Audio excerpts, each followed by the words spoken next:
Hello everyone, this is Kevin Chalmers. I'm the Software Applications Manager for ARM MPU.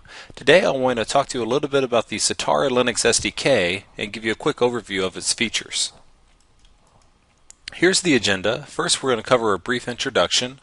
We'll talk about documentation, Matrix and the out-of-box experience, the SDK Installer, Code Composer Studio version 5, host tools, and then finally support.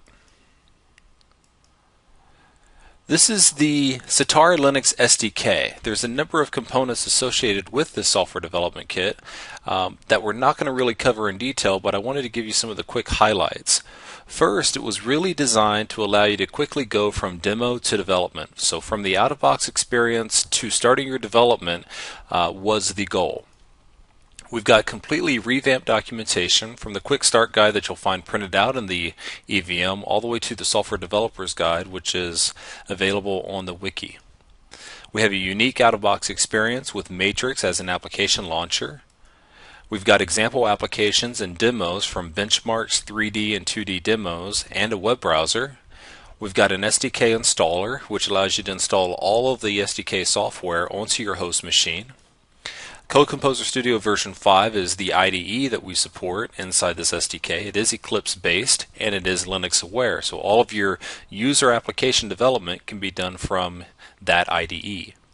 Host tools, we'll talk about FlashTool and PinMux in more detail in a little bit, but what's important to gather from this is that there is a huge number of components associated with the Sitara Linux SDK, and most importantly, it is available today.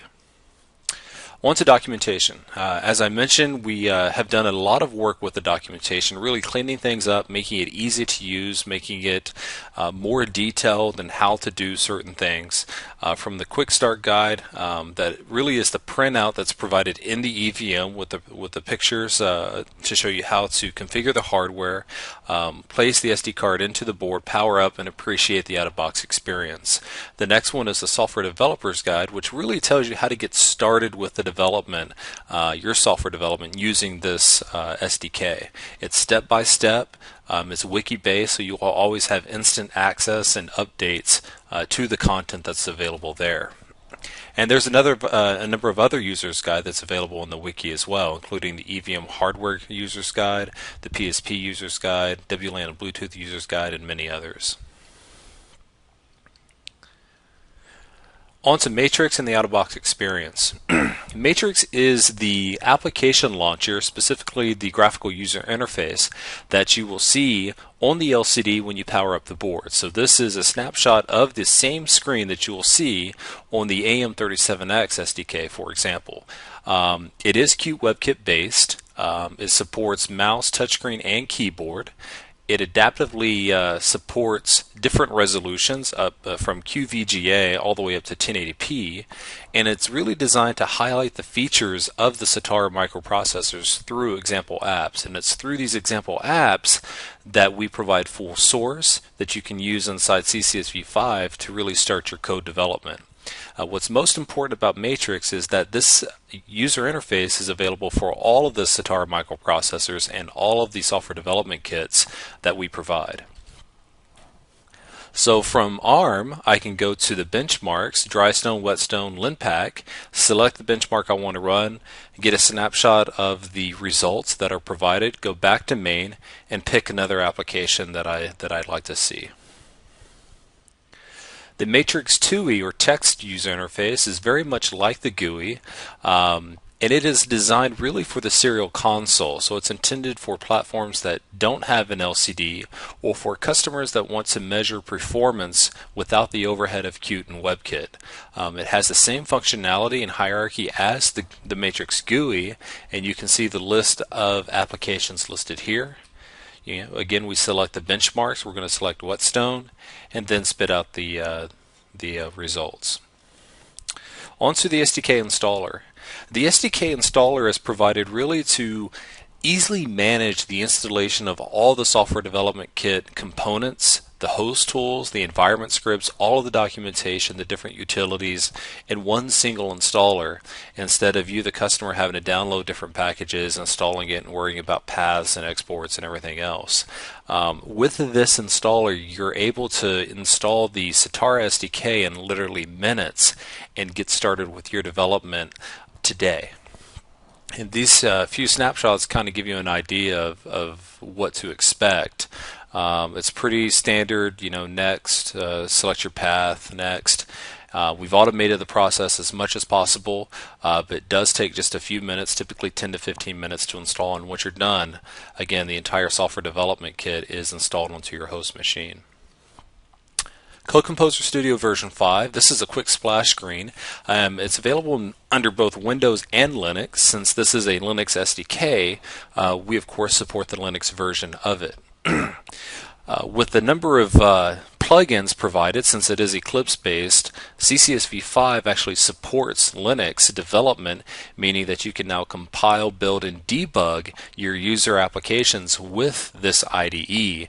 And for example, using the toolchain plugin here, which wraps CodeSorcery Lite, the preferred toolchain in the SDK.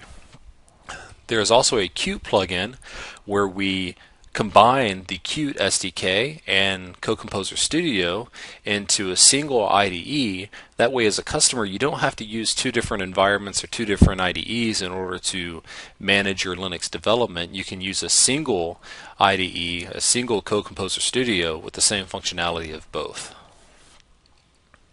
Host tools. There's a Flash tool that supports all the Sitara microprocessors. It's provided in full source to the customers, supports UART and USB protocols, and what this all means is that from device to device with this tool, you can easily go from the EVM to your own custom hardware by easily changing or modifying configuration files to support different flash types. So for example, if you want to change a NAND type because the one you have in your board is different from what's on the EVM, you could easily do that and use this tool to flash that board. Mux Utility. Mux Utility is another host tool that we provide. Again, supports all Sitara processors and packages. It allows you to easily identify and manage Mux conflicts between different Mux modes of different device pins. It allows you to specify the pad configurations of each of those pins, and allows you then to really save and load those configurations. So from an EVM to your custom board and back, you can change your configuration, save and load it at any time. A unique feature that's very, very powerful of this utility is that it actually generates the U-boot source code for you. So instead of taking the output of this tool and then modifying it in order to become source code, this tool will actually create the U-boot source code for you, so you don't have to. Support. There's two big options for support. There's the E2E forums and the TI Embedded Processor Wiki. Both are very, very active resources that are online 24/7 worldwide. They both provide immediate access to answers to questions, documentation, updates, searchable content to a large degree. The EDE forums, for example, provide direct access to a lot of the factory application engineers, especially the ones on my team and other applications teams. You'll receive quality answers from TI partners, community members, and even other customers that may have had the same question or issue that you've experienced. So I encourage you to reference these two URLs for more information, or simply to just post a question you may have, and hopefully we can answer your question. That is it. I thank you. I hope you enjoyed the overview of the Sitara Linux SDK. Thank you.